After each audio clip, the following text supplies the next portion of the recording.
Training सरीथिला किछि समय पर आईपीएस चाकरी रे जोग देइथान्ते। मनरे प्रबल आग्रह और उत्कंठा हेले किए जानिथिला ए यात्रा थिला तांकर शेष यात्रा। युवा आईपीएस अधिकारी देश पाई किछि करबा आगरु सबुदिन पाई दुनिया छाड़ी चली जाइछन्ते। दुर्घटना रे जीवन चली जाइछे। ए खबर समस्तक आखिरे लुह आनी दैछि। मृत आईपीएस ऑफिसर हर्षवर्धन बयस मात्र 26 वर्ष, घर मध्य प्रदेश रे। से Karnataka cadre 2023 batch IPS officer. मनरे असुमारी स्वप्न नहीं से फेरुथिले। ट्रेनिंग सरीगला एवं चाकरी जोग देवे। मैसूर रे 4 सप्ताहर ट्रेनिंग सरिबा परे गतकाली प्रथम पोस्टिंग थिला। कार्य जोग देवार प्रथम दिन ही तांको जीवनर शेष दिन पलटि जाइथिला। हासन तालुकर किटान निकटरे तांको गाड़ीर टायर फाटी जिबा परे ए दुर्घटना घटिथिला, जेउथिरे हर्षवर्धन को अकाल वियोग होइछि।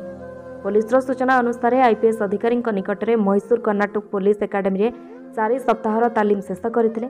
एहा परे होलनारसिरपुर रे प्रोबेशनरी असिस्टेंट पुलिस सुपरिटेंडेंट भाव में ड्यूटी रे जोग देबा पई हासन को जाउथिले। हेले रास्तार गाड़ीर टायर फाटी जिबारु ड्राइवर नियंत्रण हराई एक गछरे पेटी हो जाइथिले। एथिरे वर्धन को मुंडरे गभीर आघात लागिथिला। चिकित्साधीन अवस्था तांकर मृत्यु होइथिला।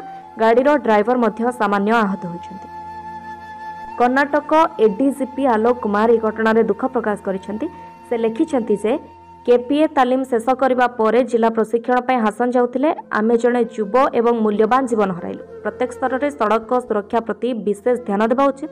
कर्णाटक मुख्यमंत्री सिद्धरमैया घटना रे गभीर दुख प्रकाश करिसेंति। वर्धन का परिवार को समवेदना जणाइबा सहित वर्ष वर्ष धरि परिश्रम करबा परे एपरि घटिबा दुर्भाग्यजनक बोली से कहिसेंति। ब्यूरो रिपोर्ट अभय न्यूज।